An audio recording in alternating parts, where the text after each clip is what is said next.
Bienvenidos a Tiempo de Gracia, Día de Salvación. Tiempo de gracia, salvación, salvación,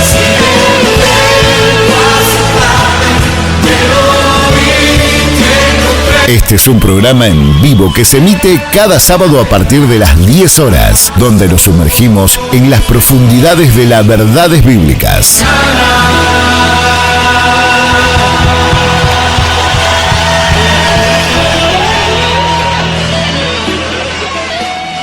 Muy buenos días, estimados oyentes, estimados amigos, hermanos que sábado tras sábado nos acompañan en esta hora, ¿no? En este espacio que hemos dado en llamar Tiempo de Gracia, Día de Salvación, ¿no? Un espacio de la Iglesia Cristiana Evangélica Reformada aquí en nuestra radio, Radio Gracia y Verdad. Como bien saben, es el propósito nuestro poder compartir la palabra del Señor, proclamar el bendito mensaje del Evangelio que fluye de ella, y así poder gozarnos en estas verdades bíblicas. Lo estamos haciendo estudiando este hermoso libro que es el libro de los Hechos de los Apóstoles. Así que les agradecemos por estar ahí un sábado más. Y como siempre les pedimos, es nuestro deseo, es nuestra oración también, que puedan apartar especialmente este tiempo, incluso si pueden poder hacerlo en familia, sentarse, tomar vuestras Biblias y así juntos examinar la palabra del Señor. Ese es nuestro deseo, ¿sí? Así que yo les voy a pedir entonces que vayan buscando sus Biblias. Así ya nos vamos acomodando y decirles también que están abiertas nuestras líneas para quienes quieran contactarse con nosotros por cualquier pregunta que quieran hacer o señalarnos algo que no se entendió o compartir algo siempre con respecto, ¿verdad?, a lo que estamos estudiando y así juntos enriquecernos cada vez más, ¿sí? Nuestra línea telefónica es un celular, es el 2622 68 47 45, ¿sí? 2622 68 47 45. Allí pueden contactarse con nosotros por ese medio o también por nuestra página de Facebook, al cual pueden acceder fácilmente como Iglesia Cristiana Evangélica Reformada, ¿sí? Vamos a poner una melodía cristiana en el aire, una alabanza, mientras nos terminamos de acomodar y vayamos ya abriendo nuestras Biblias allí en el libro de los Hechos, ¿sí? Escuchemos entonces esta alabanza y luego sí, ya comenzamos con la examinación de la palabra del Señor, así de manera amena, de manera informal si queremos y juntos así estudiando la palabra del Señor, ¿sí? Escuchemos entonces esta melodía.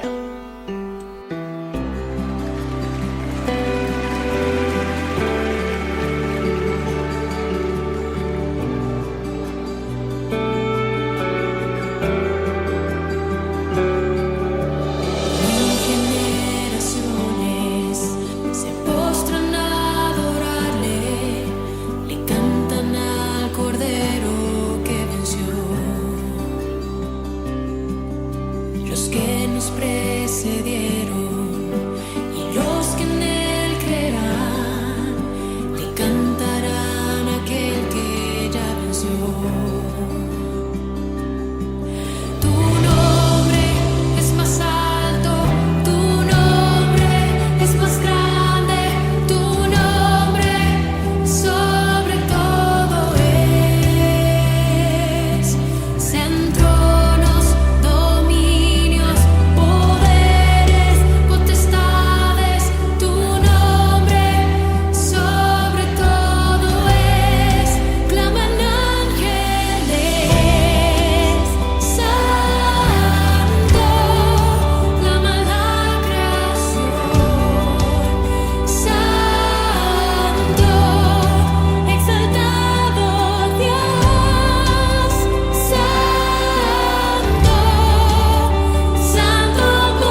Bien, ya estamos juntos otra vez.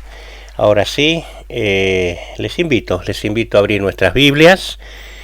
Estamos allí en Hechos de los Apóstoles, ¿no? Estamos considerando este primer punto, que es el establecimiento, ¿verdad?, de la iglesia de nuestro Señor Jesucristo allí en Jerusalén. Ya hemos visto las últimas instrucciones del Señor en los primeros 8 versículos. Luego hemos terminado de considerar la semana pasada la ascensión del Señor en los versículos 9, 10 y 11, ¿no? Ahora nos estaría tocando ver el tercer apartado de esta sección que hemos llamado El Señor escogiendo, ¿sí? Y esta sección va desde el versículo 12, siempre del capítulo 1, hasta el versículo 26, ¿sí? Entonces vamos a leer allí. Abramos allí Hechos capítulo 1. Recuerde, como le vengo diciendo, que para este estudio estamos utilizando la versión de la Nueva Biblia de las Américas, ¿sí? Si usted tiene otra versión, no hay ningún problema. Usted va a encontrar que prácticamente los términos son los mismos, con unas pequeñas variantes de acuerdo a cada versión, así que podemos seguir de todas maneras la lectura igualmente. Hechos capítulo 1, versículo 12 en adelante. Dice así: Entonces los discípulos regresaron a Jerusalén desde el monte llamado de los Olivos, que está cerca de Jerusalén, como camino de un día de reposo, 1.2 kilómetros. Cuando hubieron entrado en la ciudad, subieron al aposento alto donde estaban hospedados Pedro, Juan, Jacobo y Andrés, Felipe y Tomás, Bartolomé y Mateo, Jacobo hijo de Alfeo, Simón el celote y Judas, hijo de Jacobo. Todos estos estaban unánimes, entregados de continuo a la oración, junto con las mujeres y con María, la madre de Jesús, y con sus hermanos. Por este tiempo un grupo como de 120 personas estaba reunido allí. Y Pedro se puso de pie en medio de los hermanos y dijo: Hermanos, tenía que cumplirse la escritura en que por boca de David el Espíritu Santo predijo acerca de Judas, el que se hizo guía de los que prendieron a Jesús. Porque Judas era contado entre nosotros y recibió parte en este ministerio. Este pues, con el precio de su terrible infamia, adquirió un terreno y, cayendo de cabeza, se reventó por el medio y todas sus entrañas se derramaron. Esto llegó al conocimiento de todos los que habitaban a Jerusalén, de manera que aquel terreno se llamó en su propia lengua Acéldama, es decir, campo de sangre. Pues en el libro de los Salmos está escrito: que sea hecha desierta su morada y no haya quien habite en ella, y que otro tome su cargo. Por tanto es necesario que de los hombres que nos han acompañado todo el tiempo que el Señor Jesús vivió entre nosotros, comenzando desde el bautismo de Juan hasta el día en que entre nosotros fue recibido arriba al cielo, uno sea constituido testigo con nosotros de su resurrección. Presentaron a 2, a José llamado Barsabás, el que también llamaban Justo, y a Matías. Después de orar dijeron: Tú, Señor, que conoces el corazón de todos, muéstranos a cuál de estos 2 has escogido para ocupar este ministerio y apostolado del cual Judas se desvió para irse al lugar que le correspondía. Echaron suertes, y la suerte cayó sobre Matías, y fue contado con los 11 apóstoles. Bien, esa es la porción, hermanos, que vamos a comenzar a desmenuzar, ¿sí? Vamos a hacerlo lentamente, como decimos en nuestra iglesia, no tenemos apuro, ¿verdad? Cuanto más podamos desmenuzar la palabra, cuanto más riqueza le podamos encontrar, mejor todavía. Así que vamos a ir lentamente a ir estudiando esta parte que nos toca ahora, ¿sí? Y comenzamos, como dijimos, este tercer subtema, vendría a ser la tercera sección del primer punto en que en que hemos dividido nuestro estudio, ¿no? En el bosquejo que nos hemos armado, allí encontramos al grupo de discípulos regresando, ¿no? Según mandó nuestro Señor, estaban regresando a Jerusalén para establecerse allí en espera del cumplimiento de la promesa del Espíritu Santo, la tercera persona de la Santísima Trinidad, ¿sí? Y allí, mientras se produce esta espera, Lucas nos va a relatar algunos eventos, ¿no? En esos días que los discípulos están esperando sucedieron cosas. Entonces Lucas se encarga de relatarnos, ¿sí? Era un espacio de más o menos 10 días, no era un espacio extendido, pero han pasado algunas cosas que son dignas de destacar, ¿sí? Podríamos dividir esto en 3 partes. En la primera, Lucas nos va a mostrar de manera puntual, podemos decir, a nuestros primeros hermanos, a los que componían el grupo de creyentes. Él los va a identificar, a los que estaban esperando el cumplimiento de esta promesa. Nos vamos a dedicar a eso en el día de hoy. Vamos a ver si lo podemos concluir de acuerdo al tiempo que disponemos, pero vamos a enfocarnos allí. Sí, eso se encuentra en los primeros 3 versículos de esta sección. Los leemos nuevamente, sí, versículos 12, 13 y 14. Entonces los discípulos, dice Lucas, regresaron a Jerusalén desde el monte llamado de los Olivos, que está cerca de Jerusalén, camino de un día de reposo. Cuán puntual es Lucas, ¿no? 1.2 kilómetros. Cuando hubieron entrado en la ciudad, subieron al aposento alto donde estaban hospedados, y allí nombra a los apóstoles: Pedro, Juan, Jacobo y Andrés, Felipe y Tomás, Bartolomé y Mateo, Jacobo hijo de Alfeo, Simón el celote y Judas, hijo de Jacobo. Todos estos estaban unánimes, entregados de continuo a la oración, junto con las mujeres y con María, la madre de Jesús, y con sus hermanos, ¿sí? Aquí, según vayamos acostumbrándonos, adoptando, hasta podríamos decir esa palabra, adoptando el lenguaje que Lucas utiliza en su libro, su segundo libro, vamos a ir notando, usted lo habrá notado conmigo, que Lucas llama al conjunto de creyentes, Lucas llama a los hermanos discípulos. Esto va a ser una constante en el libro de los Hechos, nosotros vamos a notar eso. En este caso está utilizando este término para referirse a ¿quiénes? Al grupo de personas que habían presenciado de primera mano, ¿sí? Testigos de primera mano, el ascenso de nuestro Señor a su gloria, ¿no? Estos ya se estaban disponiendo a encaminarse hacia Jerusalén. Lucas los llama discípulos, ¿no? Este grupo, tal como podemos apreciar con claridad, fíjese, estaba compuesto, como hemos leído, por los 11 apóstoles. Lucas los nombra uno por uno, ¿sí? Por las mujeres que constantemente seguían a nuestro Señor, ¿sí? Y también estaba compuesto por la familia en la carne de nuestro Señor. Lucas lo especifica: María, su madre y sus hermanos, ¿sí? O sea, los otros hijos de María. O sea, en esta parte de su relato, entonces Lucas se va a enfocar puntualmente a este grupo, ¿sí? Los discípulos del Señor son ellos, los 11 apóstoles. Vendría a ser la familia en la carne de nuestro Señor, ¿verdad? Y aquellas mujeres que constantemente siguieron a nuestro Señor y lo acompañaron durante mucho tiempo. Entonces Lucas va a iniciar esta sección con los discípulos, este grupo, regresando del Monte de los Olivos hacia Jerusalén. ¿Se acuerdan, no? La repentina aparición de aquellos 2 seres angelicales, como hemos visto, con ropas resplandecientes, los había sacado, ¿no?, de ese estado de estupor, de asombro en que habían sido atrapados ante ese hecho portentoso que se estaba produciendo delante de sus ojos, viendo a nuestro Señor que se perdía de su vista detrás de la nube. Sí, eso lo hemos considerado en el punto anterior.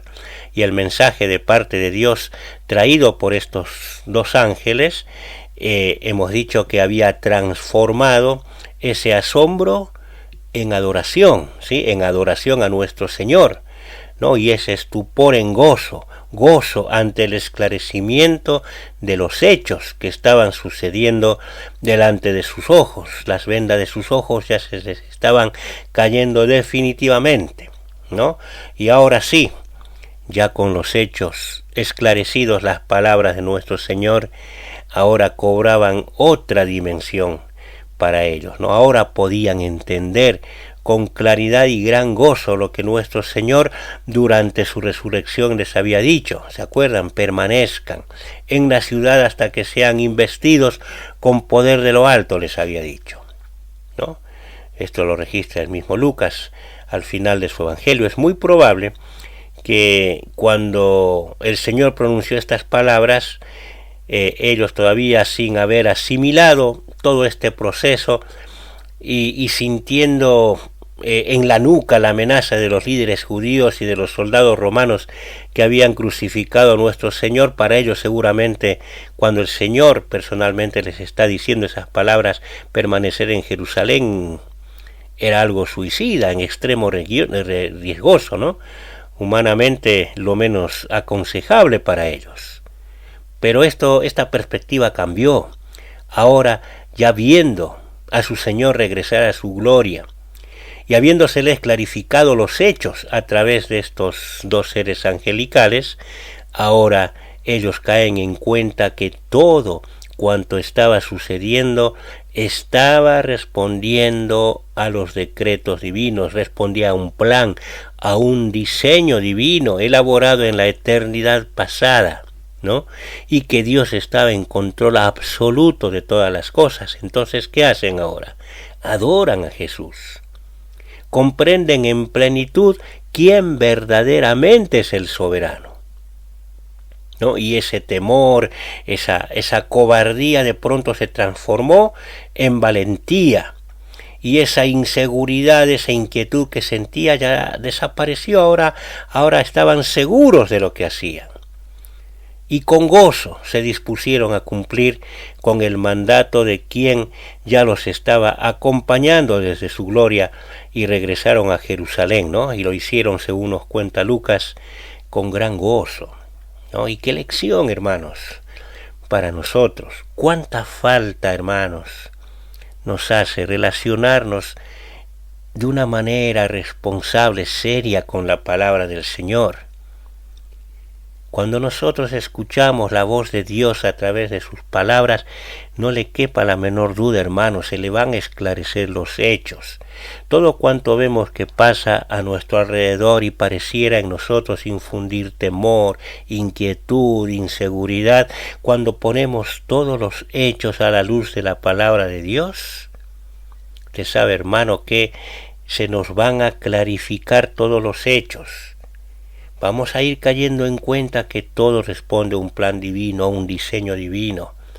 Vamos a comprender que Dios es soberano, que Él está en control de todas las cosas. Y ese temor que por ahí sentimos, esa inquietud, se va a transformar en valentía, se va a transformar en seguridad, y vamos a experimentar esto mismo que estaban experimentando nuestros primeros hermanos, porque eso es lo que hace la palabra de Dios. Ellos, cuando comprendieron todo, cuando escucharon a los ángeles, obviamente ellos no tenían la Biblia completa, les hacía falta revelaciones todavía, ¿verdad? Entonces ellos cayeron en cuenta que todo lo que estaba sucediendo era un plan de Dios, y ya no había posibilidad alguna, ¿verdad? Ya no había lugar para el temor. Ya no había lugar para la inquietud. Entonces tomemos, hermanos, estos ejemplos, hagamos que la palabra de Dios haga su obra en nosotros, ¿sí? Fíjese que Lucas, en esta parte de su relato, volviendo a nuestro estudio, quiere ser preciso, ¿sí? Él nos va a especificar el lugar, como lo hemos visto, ¿no? Desde donde nuestro Señor Jesucristo regresó a su gloria, ¿se acuerda? Era el Monte de los Olivos, ¿sí? Pero debemos tener en cuenta algo: la extensión de la falda de este monte es extensa, en verdad muy extensa, ¿no? Por lo que Lucas, como un gran historiador que es, nos muestra dos puntos de referencia donde estaba dicho lugar. En primer lugar nos dice que estaba cerca de Jerusalén, que no es un dato menor. Ya nos identifica una parte, nos especifica una parte de esa falda del Monte de los Olivos. Y en su Evangelio nos señala otro punto, lo hemos leído también. ¿Se acuerda? En su Evangelio nos dice que estaba cerca de Betania. Es decir, el lugar estaba saliendo de Jerusalén en dirección a Betania. O sea que ya nos da una referencia justa del lugar desde donde nuestro Señor se fue. Sabemos por los evangelios, esto lo sabemos, que Betania estaba cerca de Jerusalén. Se acuerda que Juan nos dice que estaba a 15 estadios, 2,5 kilómetros, si lo queremos llevar a las medidas a las cuales estamos acostumbrados nosotros. Por lo que según el relato de Lucas, el lugar exacto estaría más o menos a mitad de este trayecto entre Jerusalén y Betania, ¿no? Hágase el mapa en su cabeza, ¿sí? Lucas nos dice, saliendo de Jerusalén, camino hacia Betania, que era más o menos 2,5 kilómetros, y en Hechos nos aclara que a 1,2 kilómetros estaba el lugar desde donde Jesús se fue, o sea, a mitad de camino en esa dirección. Ahí tenemos el lugar preciso, ¿sí? Decimos esto, ¿por qué? Porque también Lucas se encarga de especificar que la distancia era camino de un día de reposo, y no nos debemos confundir. Esta referencia no indica que nuestro Señor partió a los cielos un día sábado, no está diciendo eso, ¿sí? De hecho lo hizo un jueves, sino que lo que indica esta referencia es que la distancia que separaba Jerusalén del lugar desde donde nuestro Señor ascendió era de aproximadamente 1,5 kilómetros, 1,2 más o menos, puesto que en un día de reposo esa era la distancia permitida a recorrer caminando. ¿Se entiende? Lucas quiere ser específico, quiere ser claro, ¿sí? Entonces nosotros no debemos descontextualizar y pensar que ese fue un día de reposo, no. Lo que se permitía caminar, lo máximo que se permitía caminar un día de reposo era esa distancia. Entonces Lucas nos está diciendo que más o menos a mitad de camino entre Jerusalén y Betania, a 1,2 kilómetros, lo que se camina en un día de reposo, eso está diciendo Lucas, es la distancia de la cual estaba desde la cual nuestro Señor se fue a su gloria, ¿sí? Y ese trayecto de aproximadamente 1,5 kilómetros, nuestros primeros hermanos hemos leído que lo hicieron con gran gozo, ¿no? Partieron desde allí hasta llegar a Jerusalén, ¿no? Obedeciendo a nuestro Señor. Y una vez allí, según seguimos el relato progresivo de Lucas, se dirigieron al lugar donde habitualmente se hospedaban los apóstoles cuando se establecían allí en Jerusalén, que según leemos era un aposento alto, algo así, si lo queremos entender, como un sobrepiso o primer piso, no sé, si lo queremos comparar con las construcciones a las que estamos habituados. Nosotros estamos planta baja, póngale primer piso, bueno, ese era el aposento alto. Este lugar muy probablemente, coinciden casi todos los comentaristas, haya sido en la casa de María, la madre de Juan Marcos, ¿no? Era un lugar amplio donde, como vamos a ver, solían reunirse los apóstoles. Esto Lucas en su relato, si avanzamos hasta el capítulo 12, versículo 12, vamos a ver que esto era así, ¿sí? Acto seguido, Lucas nos va a decir puntualmente quiénes estaban reunidos allí, ¿no? Hemos leído en estos 3 versículos, ¿no? Quienes estaban allí esperando la promesa del advenimiento del Espíritu Santo. Lucas se va a enfocar en 3 grupos, él los va a diferenciar de una manera concreta, específica. El primero de ellos, compuesto por los apóstoles, que nuestro Señor en persona separó del resto de sus discípulos, ¿sí? Allí estaban, de los 12 que separó, 11, puesto que Judas, como sabemos, ya no estaba con ellos, ¿no? Se había quitado la vida. Más adelante vamos a ver la manera como fue reemplazado, ¿sí? En esta misma sección, ¿sí? Ahora, el listado que Lucas hace de los apóstoles, usted va a notar, hermano, que es el mismo que presentan los evangelios, con alguna variante en cuanto al orden de aparición, ¿no? Este sin duda era un grupo singular, ¿no? Fueron separados por nuestro Señor Jesucristo durante su ministerio terrenal, ¿no? Pero ordenados, ¿no? por el alto consejo trinitario desde la eternidad pasada, para que sean testigos de la vida, de la obra expiatoria y la resurrección de nuestro Señor Jesucristo. Pedro mismo lo expresa este concepto de una manera clara en este mismo libro, en el capítulo 10, versículo 41, ¿sí? Ahora bien, los 11 que estaban allí presentes, tal como ya hemos señalado, usted recuerda, ¿no? Eran galileos. Ninguno de ellos, ni uno solo de ellos, formaba parte de aquella élite de la religión judía, ¿no?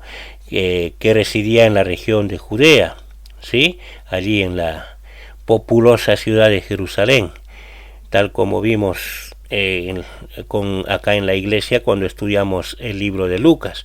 Todos ellos eran gente común o del vulgo, como dicen las escrituras. Varios de ellos incluso con escasa formación académicos, ¿no? Sus vecinos, las gentes de donde ellos vivían, los calificaban como gente sin letras, ¿sí? La mayoría de ellos estaban relacionados con trabajos emparentados con lo rústico, eran pescadores, y otros hasta con ocupaciones que eran despreciables, como Mateo, que era publicano, otros con ideologías extremistas, ¿no? Volcados a lo político, como el caso de Simón el Celote. Pero todos ellos habían sido escogidos por Dios desde antes de la fundación del mundo, no sólo para ser salvos, sino en el caso de ellos para ser apóstoles de nuestro Señor Jesucristo. El mismo Cristo habría de tomar sus vidas y transformarlos de tal manera que había de prepararlos para la misión más alta que podamos imaginar, que era expandir el reino de Dios y ser el fundamento de la Iglesia de Cristo, la tarea más sublime que humano pueda imaginar, superior a cualquier otra tarea que nosotros podamos imaginar. Así que esto también representa para nosotros una gran lección y un verdadero consuelo. No importa cuán poca preparación académica tengamos en lo secular, no importa de dónde el Señor nos rescató, no importa nuestra vida pasada, no aquella que llevamos en nuestra ignorancia antes de que el Señor se compadeciera de nosotros.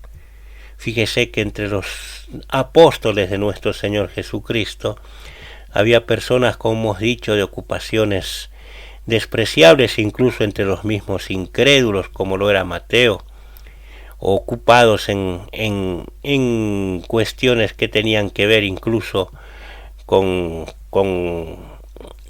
lo político desde su punto de vista más negativo, como Simón el Celote. La obra transformadora que nuestro Señor hizo con ellos representa para todo verdadero hijo de Dios, ¿no? Un verdadero consuelo. Ellos son el vivo ejemplo que la elección de Dios, grabémonos esto, hermanos, en nuestros corazones, y también, ¿por qué no, amigos que nos están escuchando, que aún no han sido alcanzados para salvación?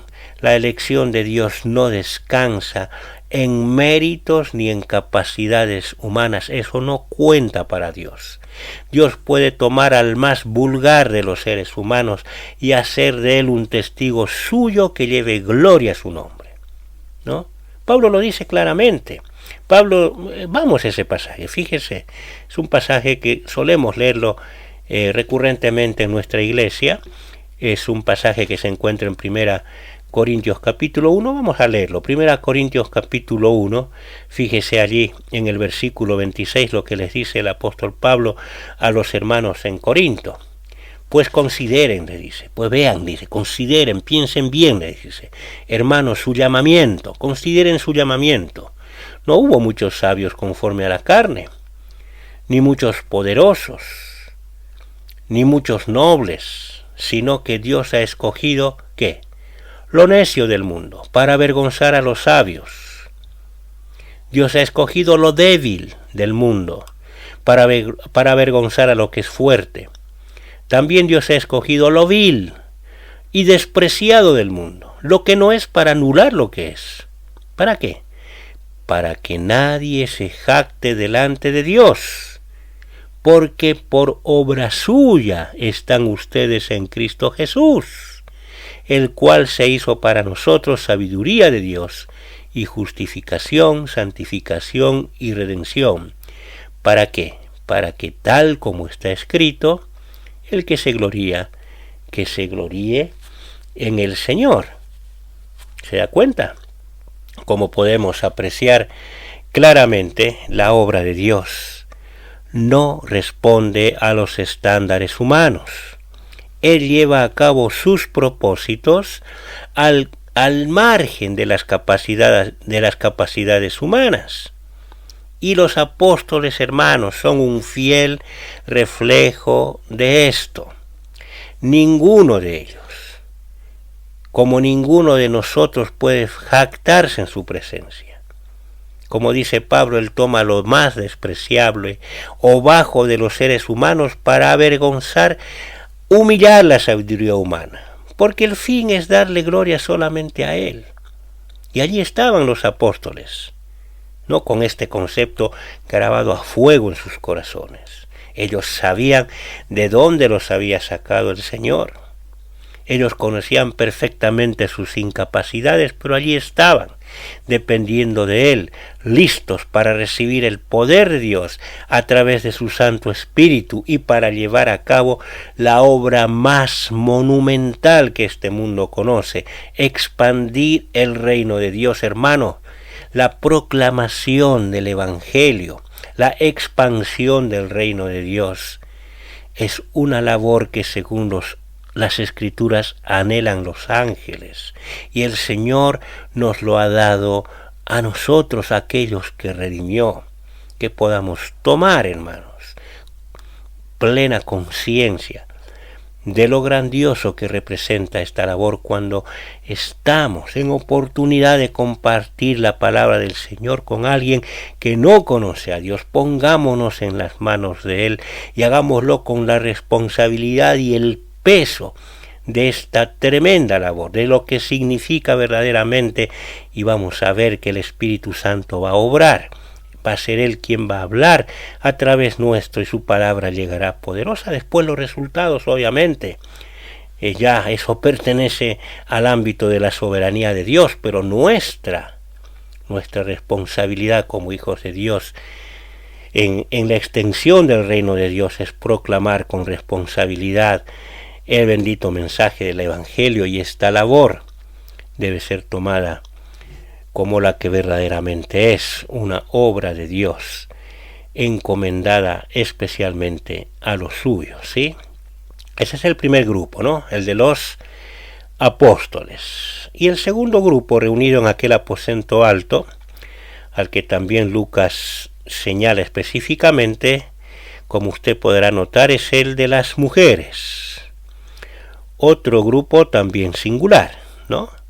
Lucas las señala sencillamente así, pero su referencia entra dentro del concepto general de discípulos, ¿no? Aquellos que habían presenciado el ascenso de nuestro Señor Jesús a su gloria y habían llegado a aquel aposento alto en Jerusalén, como ya hemos señalado, ¿no?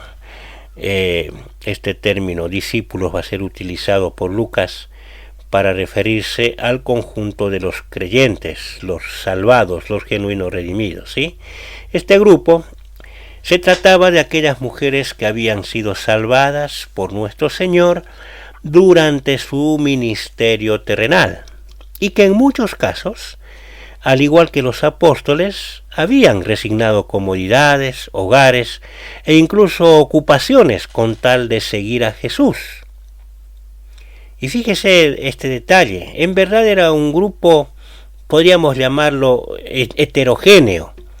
Se contaban entre ellas, fíjese, mujeres cuyas vidas pasadas eran cuestionables, ¿sí? Eran inmorales en muchos casos. Otras de ellas venían de familias respetables y pudientes. También estaban aquellas que procedían de clases sociales bajas. Y también había otras de clase media, podríamos decir. Si hay alguien que verdaderamente, hermano, en esta época en la cual ¿no? Estamos viviendo en una etapa en este mundo donde el rol de la mujer está siendo tan vapuleado por el enemigo, pero fíjese si hay alguien que verdaderamente dio a la mujer el trato adecuado y la colocó en el lugar que realmente le corresponde, ese sin duda alguna es nuestro Señor Jesucristo. Fíjese que tanto en la sociedad greco-romana como dentro del mismo judaísmo establecido en tiempos de nuestro Señor, las mujeres, grábese esto, eran consideradas como personas de segundo nivel. Ellas no tenían legalmente ni siquiera capacidad testifical, no calificaban, por ejemplo, para ser testigas delante de ningún tribunal. Eso era así, tanto entre los judíos como entre los gentiles. Eran tratadas de esa manera, pero el reino que nuestro Señor estaba instituyendo, como él mismo lo dijo, nada tiene que ver con conceptos de humana sabiduría. La mujer habría de ser considerada en cuanto a igualdad en el mismo nivel del hombre. Pablo, inspirado por el Espíritu Santo, explícitamente dice que quienes hemos sido redimidos somos todos igualmente ¿qué? Hijos de Dios mediante la fe en Cristo Jesús, dice. Y que en este sentido, entre otras diferencias humanamente impuestas, también se derrumba la de sexo, tan marcada culturalmente por aquella sociedad en la cual vivían estas mujeres. Pablo dice, en medio de esa realidad social que se vivía, Pablo dice, no hay hombre ni mujer. Así como no había judío ni griego, no había ni esclavo ni libre, también Pablo incorpora este concepto, no hay hombre ni mujer, o sea, todos estamos en igualdad en ese sentido delante de Dios.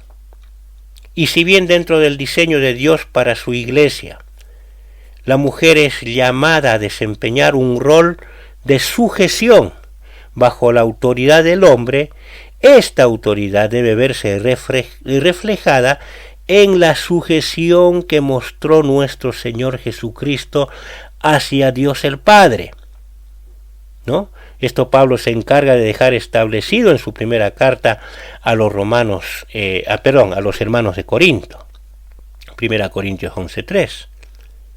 ¿Sí? Ahora nosotros podemos decir que Dios el Padre y Dios el Hijo, hay diferencia, no, son iguales. En el ámbito de la Trinidad, ¿no? Dios el Padre, Dios el Hijo y Dios el Espíritu Santo, hay una igualdad. Pero en los roles que se había establecido, ¿no? Nuestro Señor Jesucristo debía sujetarse a la autoridad del Padre. De la misma manera, hermanos, ¿no? Tanto los hombres como las mujeres delante de Dios somos iguales. Que el Señor haya establecido que la mujer se sujete al hombre, ¿no? Le haya dado un rol de sujeción, no quita eso de que no sea considerada igual delante de Dios. Sabemos por las Escrituras que en nivel de igualdad, como hemos dicho recién, tanto Dios el Padre como Dios el Hijo ostentan el mismo nivel de igualdad, son iguales. Sin embargo, existe en la humanidad de Cristo un nivel de sujeción clara a la autoridad del Padre. Y de la misma manera como Dios el Padre en esencia es igual a Dios el Hijo, el varón lo es con la mujer. sin alterar esto el rol de autoridad dado al hombre y sujeción dado a la mujer, que fue impuesto soberanamente por Dios, ¿no? Y esto también habría de manifestarse en la Iglesia de Cristo, que estaba comenzando a caminar en este mundo. Es digno de notar entonces que ni bien, fíjese este detalle, ni bien nuestro Señor Jesús resucitó de entre los muertos, ¿no?, a quienes nuestro Señor transformó en primera instancia como sus primeros testigos del hecho, de uno de los hechos más determinantes de su obra, como lo era su resurrección. ¿A quiénes fue? Fue un grupo de mujeres. Y recuerde lo que dijimos en su momento, ellas no estaban calificadas para ninguna cuestión que tenga que ver con lo testifical, pero a quienes quiso nuestro Señor mostrarse para que sean testigos oculares de su resurrección, a las que primeramente se manifestó, fue a mujeres. Esa capacidad testifical que la sociedad le había quitado, Cristo se las estaba otorgando. Y si bien sus apóstoles, todavía influenciados por aquella cultura, prácticamente descartaron este testimonio, no creyéndoles, más tarde tuvieron que rendirse. ¿Ante qué? Ante la evidencia de lo testificado por aquellas mujeres. También es digno de destacar que durante el ministerio terrenal de nuestro Señor, Él expuso la doctrina del nuevo nacimiento a un líder de la religión judía, un reconocido rabino llamado Nicodemo. Sin embargo, una doctrina tan devocional como la genuina adoración, ¿a quién se le expuso? A una mujer común e incluso resistida por la religiosa comunidad judía, como lo era ¿quién? La mujer samaritana. Hasta podríamos suponer en nuestro limitado e influenciado entendimiento que tendría que ser a la inversa, ¿no? Nosotros pensaríamos al revés. Habría que instruir a aquella mujer pecadora, samaritana, ¿verdad? Fracasada de alguna manera. Bueno, a ella le corresponde que se le revele la doctrina del nuevo nacimiento. Y al líder religioso, la doctrina de la adoración. No, pero el Señor, nuestro Señor, en su sabiduría consideró que era al revés. Y si leemos nosotros atentamente los evangelios, nos daremos cuenta que nuestro Señor Jesucristo ministró a las mujeres de manera especial y les dio la bienvenida a su reino sin hacer ninguna diferencia con los varones. Nunca fue la intención de nuestro Señor dejar a las mujeres en el anonimato como personajes de relleno, sino que en la mayoría de los casos las nombra y les da un protagonismo especial, ¿sí? Por otra parte, nuestro Señor no enfocó su atención únicamente en mujeres de origen judío. También tuvo encuentros importantes, por ejemplo, con una mujer greco-fenicia. Esto lo relata Marcos en el capítulo 7, versículo 24 al 30. Con una mujer samaritana, como ya hemos nombrado, y que lo relata Juan en su Evangelio, capítulo 4. Con quien, dicho sea de paso, tuvo la conversación más extensa que relatan los Evangelios. Sin dejar de tener en cuenta la mención, ¿no?, que hacen sus enseñanzas a mujeres gentiles como la viuda de Sarepta, la que había asistido a Elías, o la reina del sur que había escuchado a Salomón, entre otras que podemos encontrar en los Evangelios. Esto es glorioso. El ministerio de nuestro Señor Jesucristo entre las mujeres se dio en distintos ámbitos.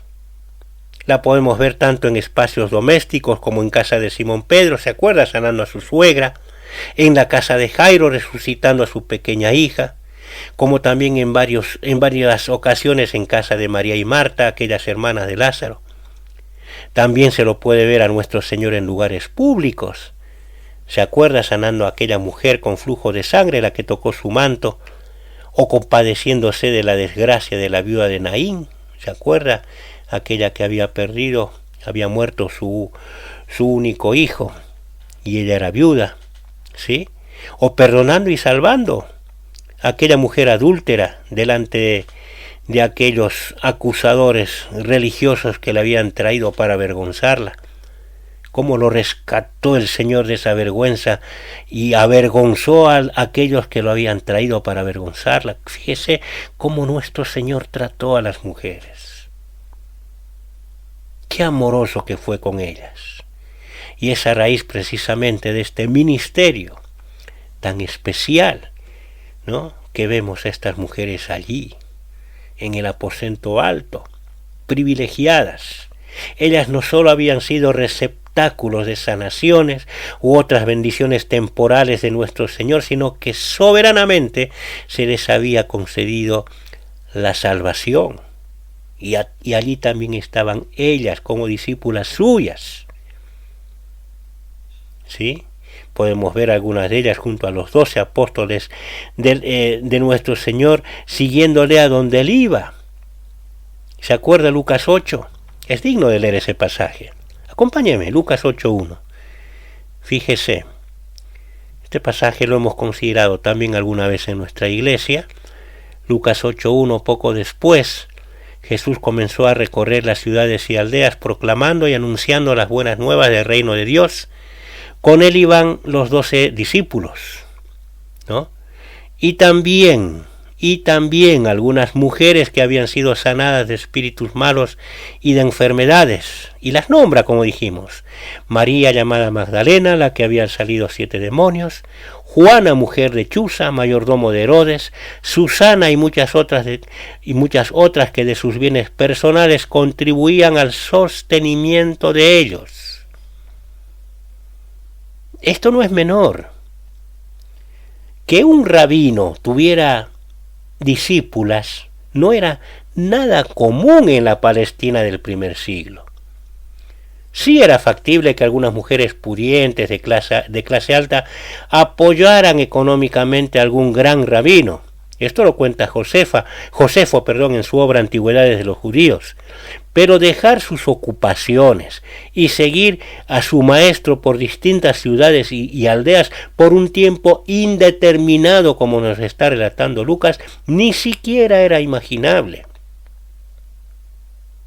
Estas mujeres, sin duda alguna, habían respondido positivamente al Evangelio. Ellas habían escuchado de labios del mismo Cristo la gran proclama pública que registra Marcos en su Evangelio. Aquella que dice: si alguno quiere venir en pos de mí, que niéguese a sí mismo, tome su cruz y sígame. Porque el que quiera salvar su vida la perderá, pero el que pierda su vida por causa de mí, del Evangelio, la salvará. ¿Se acuerda? Ellas se negaron a sí mismas. Ellas tomaron su cruz. Ellas perdieron su vida en este mundo por causa de Cristo, pero la salvaron eternamente y para siempre. Siguieron a Jerusalén literalmente. Ellas siguieron a Jesús. Aquí Lucas llama por nombre a 3 de ellas. Usted prestó atención, ¿verdad? María Magdalena, Juana y Susana. Pero la pluma divinamente guiada registra que muchas otras se transformaron en sus discípulas e incluso sostenían a nuestro Señor y sus apóstoles financieramente. Que Lucas nombre a solo 3 de ellas no es sino señalar lo disímiles que eran entre sí. Por ejemplo, María Magdalena, llamado así por ser originaria de Magdala, una región que se encontraba al otro lado del mar de Galilea, ¿no? Esta era una mujer atormentada en extremo por el diablo, poseída, según leemos, por 7 demonios, a la cual nuestro Señor liberó y le otorgó salvación. Nada hace suponer que esta mujer fuera próspera o tuviera algo material para ofrecer a nuestro Señor. No, lejos estaba de ello. Su situación antes que llegara Cristo a su vida, podemos imaginarla como en extremo desgraciada e improductiva. ¿Qué puede producir una mujer poseída por 7 demonios? No, desgracia. No había tenido ni siquiera tiempo para desenvolverse en ninguna labor que le beneficiara económicamente. No era una persona con recursos. El otro caso, el de Juana, era distinto. Ella sí pertenecía a una clase social alta. Ella residía nada menos que en el palacio de Herodes. Fíjese este detalle, era esposa de uno de los asistentes más cercanos a Herodes. Era el mayordomo de Herodes. Era el que marcaba la agenda real. El contexto moral del que provenía Juana era en extremo negativo. Herodes Antipas era un rey cruel, sanguinario, con ningún respeto por la vida humana y en extremo ambicioso y materialista, con valores morales bajos y con un hambre de poder ilimitado, y con el paganismo incorporado en él a fuego. ¿Qué nos puede hacer suponer que Chuza, el esposo de Juana, no era igual? Herodes no se iba a rodear con gente que no era igual a él, era de las mismas características, el esposo de Juana. E incluso Juana misma en su vida pasada llevaba este estilo de vida, el cual era cómodo y le brindaba seguridad.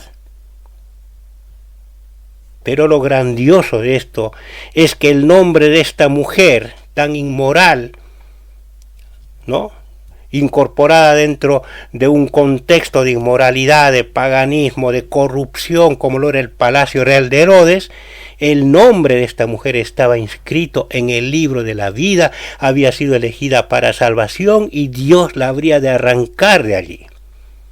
Ella de alguna manera se relacionó con nuestro Señor. Probablemente también haya sido sanada de alguna enfermedad, no sabemos, pero el Evangelio llegó a ella y la transformó por completa. ¿Y qué hizo?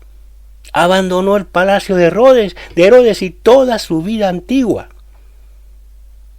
Y junto con la desgraciada Magdalena seguían codo a codo al que ahora era su Señor. ¿Se dan cuenta, hermanos? ¿Se dan cuenta? Lucas también va a nombrar a Susana, ¿no? Es la única mención en los evangelios de esta mujer, no tenemos otra. No hay otra información sino la que Lucas da aquí, representando quizá a todas aquellas mujeres de las que no se sabe nada, pero que lo único que se sabe es importante, que estaban identificadas plenamente con Cristo y que dejaron todo para seguirle. Es probable que Lucas, al nombrar a las tres, haya querido representar en ellas, en esta mujer, en Susana, las muchas otras que le estaban siguiendo. ¿Sí? ¿Cuántas de ellas serían como María Magdalena? ¿Cuántas de ellas habrán sido como Juana? ¿Y cuántas ignotas como Susana, verdad? Pero que amaban a nuestro Señor. Lo notable de estas mujeres que Lucas nombra aquí es que ninguna de ellas dejó de seguir a nuestro Señor, incluso en los momentos, fíjese este detalle, en que los mismos apóstoles huían despavoridos cuando Jesús era arrestado para ser crucificado. En medio de esa ellas siguieron todo el proceso del arresto, todo el proceso que vivió nuestro Señor cerca de él. Lucas nos dice que estas mujeres, las que le habían seguido desde Galilea, estaban allí, mirando todo de lejos, seguramente flanqueadas, ¿no?, por las guardias romanas. Y en el mismo momento de la crucifixión, el relato de los 4 evangelios, el de Mateo, el de Marcos, el de Lucas, los 3 sinópticos, como el de Juan, las colocan ¿dónde? Cerca de la cruz, observándolo todo, en el mismo momento que nuestro Señor expiraba, entregando su vida, ellas estaban allí. O si no, vea el relato de Marcos 15:39, viendo el centurión, aquel soldado romano que estaba frente a él, la manera que expiró, dijo: en verdad este hombre era hijo de Dios. ¿Y qué dice acto seguido? Había también unas mujeres mirando de lejos, entre las que estaban ¿quiénes? María Magdalena, María la madre de Jacobo el menor y de José, y Salomé, las cuales cuando Jesús estaba en Galilea le seguían y le servían. Y había muchas otras que habían subido con él a Jerusalén. ¿Se da cuenta? Aquí Marcos va a incorporar, ¿no?, a este grupo de mujeres que nuestro Señor había salvado y que le seguían a otras mujeres. Había otra María, que según aclara Juan en su Evangelio era hermana de María, la madre de nuestro Señor, que era mujer de Cleofas. Y Salomé, que según vemos en el relato paralelo de Mateo, era la madre de los dos apóstoles de nuestro Señor. ¿Se acuerda? Jacobo y Juan, los hijos de Zebedeo, todas ellas permanecieron pendientes de todo lo que ocurría con nuestro Señor Jesucristo, hasta esperaron que una vez muerto lo bajaran de la cruz y tuvieron especial cuidado de enterarse en dónde habría de ser sepultada. Ellas querían saber a dónde habrían de sepultar a nuestro Señor. Fue aparte de este grupo de mujeres que nuestro Señor, tal como hemos señalado, se presenta por primera vez una vez resucitado y les otorga el privilegio, ¿no?, que hemos visto de verlo vivo, y les envía oficialmente como testigos de su resurrección a los apóstoles. Estas son las mismas que junto a las otras que siempre siguieron a Jesús después de que fueron salvados, están aquí ahora en el aposento alto en Jerusalén.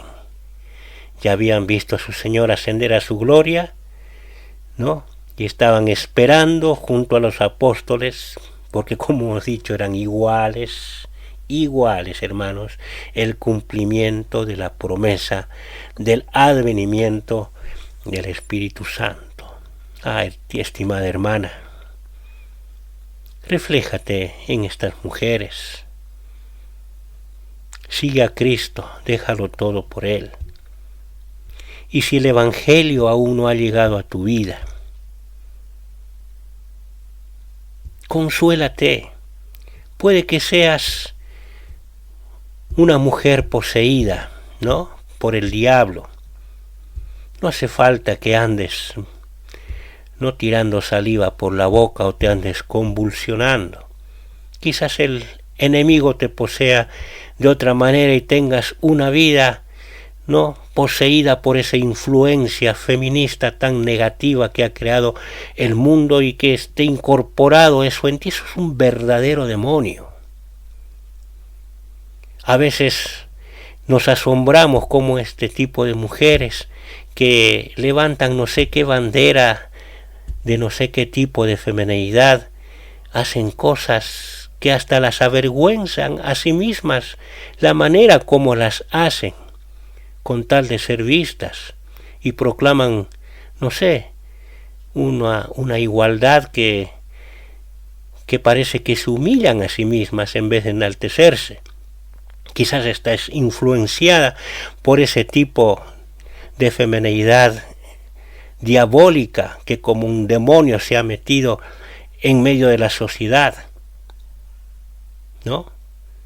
Quizás seas una mujer, una María Magdalena moderna. El Señor puede librarte de 1 y 7 y 10,000 demonios y colocarte en el sendero de aquellas que la siguen a Él, amándolo. Nuestro Señor sí, estimada amiga, Él te va a dar el trato que verdaderamente como mujer mereces.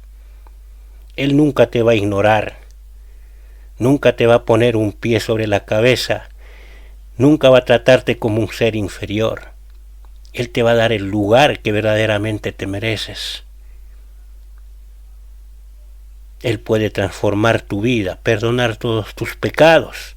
Para eso Él vino a este mundo. Estas mujeres vieron a su Señor entregar su vida por ellas, como lo hace, o como lo hizo también por todas aquellas que rendidas acuden a Él en arrepentimiento y fe. O quizás seas una mujer que esté acostumbrada a las comodidades, por más que éstas estén rodeadas, ¿no?, de corrupción o de falsedades. Bueno, pero con tal de vivir cómodamente, poder comprarse todo lo que desean, poder vivir una vida humanamente cómoda, bueno, resigna, ¿no?, su posición hasta su dignidad. El Señor también puede rescatarte de allí y conocerás el verdadero valor de vivir para Cristo, que es la vida que realmente vale la pena ser vivida. O quizás seas una mujer como Susana del montón, ¿no? Una más, una entre tantas, a las que también Cristo amó y entregó su vida por ellas. Que el Evangelio pueda llegar en esta mañana a ti y seas parte. Aquellas mujeres eran parte del pueblo de Dios que había visto a su Señor partir para su gloria. Hoy tú puedes ser parte del pueblo de Dios que espera a su Señor regresar en gloria. Que estemos aquí esperándole junto al pueblo de Dios, al genuino pueblo de Dios compuesto por genuinos redimidos, ¿sí?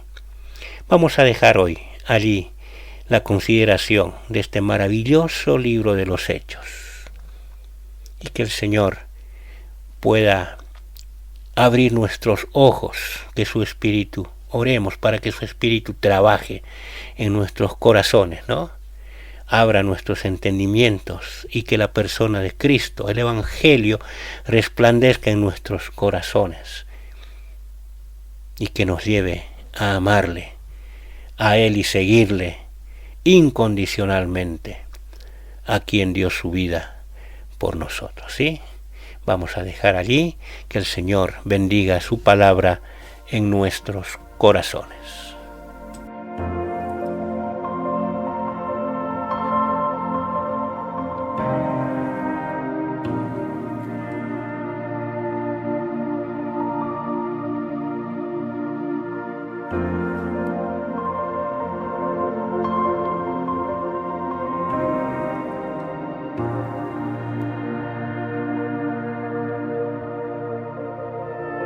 Corro a Cristo para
Estás en Tiempo de Gracia, Día de Salvación. Estimados amigos, estimados oyentes, una vez más hemos llegado al final de este programa Tiempo de Gracia, Día de Salvación.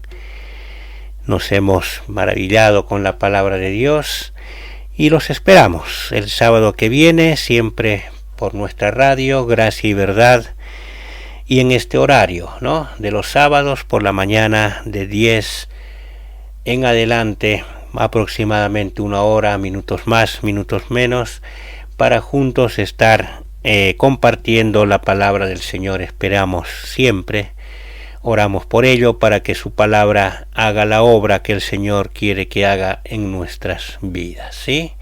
Nos resta invitarle a nuestras actividades. Tenemos nuestras enseñanzas congregacionales, nuestras reuniones como iglesia los días domingos, nuestra reunión general a las 10 horas, tanto aquí en el departamento de San Carlos, en esta ciudad de la Consulta, como también allí en el departamento de Maipú, ¿sí?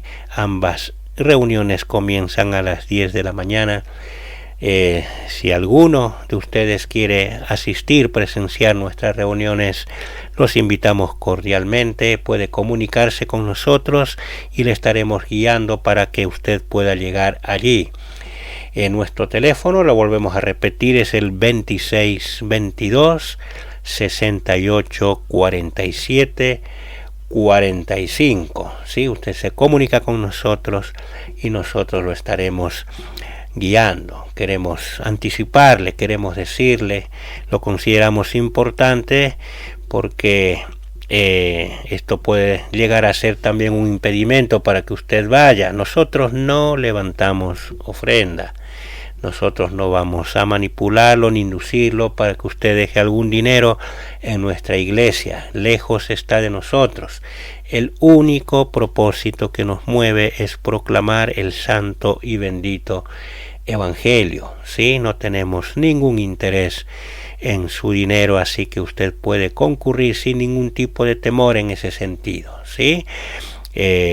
Así que nuestro propósito es indicarle el camino de la salvación a través de nuestro Señor Jesucristo y a través de su bendita palabra, ¿sí? Entonces, los esperamos en nuestro programa el próximo sábado en este mismo horario de 10 a 11, y si usted quiere asistir, esperamos su llamada y le estaremos guiando si quiere asistir a alguna de nuestras reuniones congregacionales. Por mi parte, ha sido un gusto estar con ustedes. Mi nombre es Jonas Escobar y estaré con ustedes el próximo sábado en este mismo horario y por esta misma radio. Que el Señor le bendiga.